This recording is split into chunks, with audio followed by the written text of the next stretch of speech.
তো নতুন একটা পার্সেল বক্স আসছে হুজাইফার জন্য। আমরা হুজাইফার মামা অর্ডার দিয়েছিল, তো আমরা এখন আনবক্স করবো। হুজাইফার বাবা মিলে আনবক্স করবো না এটা? হ্যাঁ, আনবক্স করা লাগবে। ওকে, পারবে টানো না, টানো। হুজাইফার শক্তি আছে না, হুজাইফা কত বিগ, বুঝো? হ্যাঁ বুঝতে পারছি। হ্যাঁ, দেখি কি আছে। ওরে আল্লাহ, দুইটা বক্স আছে। বাহ, ইয়াল্লা কিসের বক্স এগুলা? এই সেন নিতে সেন এটা না তো, ট্রেন ধরে টানবে। হ্যাঁ, ওই সেন এই ওদিকে না, ওই উল্টা দিকে। হুম হুম এই দাঁড়া হুম। পুরোটা খুলে না, সম্পূর্ণটা খুলেন, সম্পূর্ণটা খুলেন। এটা আচ্ছা বুঝছি, এটা সম্পূর্ণটা খুলেন, খুলে বের করেন।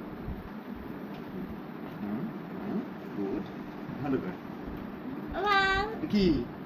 সাকমান ওরে আল্লাহ, কালারটা শোনা পছন্দ হয়েছে? পার্পল কালার দিতে এটা দেবেন। আচ্ছা, একটা তো দেখছেন, রাখেন, এটা খুলে রাখেন। এটা এটা না তো, এটা চেন না তো, এটা চেন। এটা ওই পাশে, ওই পাশে। এই আরে আরে আরে, ওকে ও সারপ্রাইজ! কি কালার? এটা কি এটা টিস্যু দিচ্ছে, এটা চশমা মোছার জন্য দিচ্ছে। আর এটা সুন্দর সুন্দর ওই যে দিচ্ছে, ভিতরে দুইটারই আছে, এই যে একটা আছে, এই যে একটা আছে। এখন তো এটা, হ্যাঁ, এটা লাগাই দেখুন তো কোনটা সুন্দর লাগে। দুইটা সুন্দর দেখি সুন্দর, হ্যাঁ পছন্দ হয়েছে? পছন্দ হয়েছে অনেক। হ্যাঁ মামাকে থ্যাংক ইউ দিবেন না? মামা কই অত পছন্দ মামা কই? পছন্দ বৈজ্ঞানিক লাগতেছে, হ্যাঁ, অ্যাস্ট্রোনট। কাকে অ্যাস্ট্রোনট দিছে।